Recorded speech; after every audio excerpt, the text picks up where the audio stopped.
we've been friends for almost 30 years. Yep. It's kind of a bromance. My name's Bill McGuire, and I'm the director of the film To the Last Drop, which is a World War II Twilight Zone action film, if you want to call it that.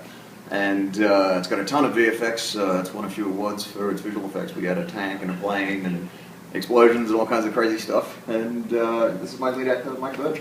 Yeah. And basically just the guy who ran up and down the beach for a couple of days. So yeah, it's good fun. Yeah, it was a fun movie to make because we were actually shooting on an island that actually saw action in World War II. There's an Australian hospital ship that was torpedoed just not too far from where we shot, and there's a Liberty ship down at the southern end of the island. And while we were shooting, we drove back to the beach house where we were based, and it's a big empty island with like a whole lot of forest and stuff. And we came across these Belgian tourists. And of course Mike and my other actor Larry, they were both dressed as World War II soldiers with rifles, and these guys must have been thinking, what the hell kind of island is this? We're kind of working our way up to a feature. Okay. It's really just a question of time, I guess. I mean, the amazing thing these days is how technology has just enabled filmmakers, and I think we're definitely going to be making a feature within the next year or two.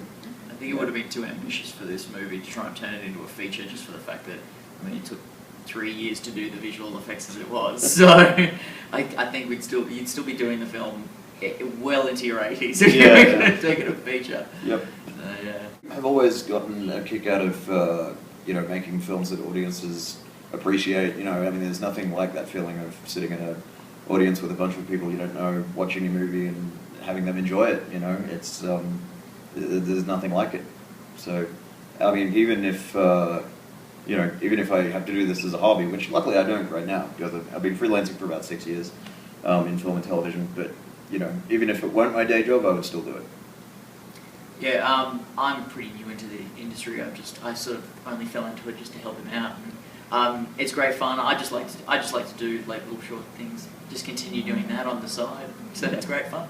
Yeah, like every project is different. Every day is different. I was kind of in a little bit of an office space world back in the day, so it's been good to break out of that. And it's not a completely true to the record historical film. It's got a Twilight Zone feel to it, so it's kind of set in an alternate version of World War II. But the characters are American, they're basically Marines. We thought about having Australian characters, but I think it wouldn't have really sort of had that kind of global feel if it had been that way. Mm-hmm. So I think I'm hoping it'll kind of inspire other indie filmmakers to try and keep on making their own sort of visions. I mean, like the amazing thing that visual effects can bring to a film is that anything you can imagine you can create these days. So the sky's the limit. I think if people see that two guys with a wheelchair and a couple of deactivated rifles managed to make a World War II battle scene that looks kind of all right. That looks good. Yeah. Then I really hope that other filmmakers are going to keep on just really raising the bar with that kind of thing. I think there's about 64 visual effects shots in it, so just about every shot has something in it.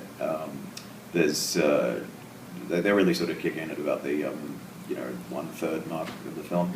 Mm-hmm. But it is it's a short film. It's 3.5 minutes. So by the time you realise you don't like it, it's over. Yeah. For some reason, there's no pulled pork in Australia. I'm going to change that. I know. I'm going to change it.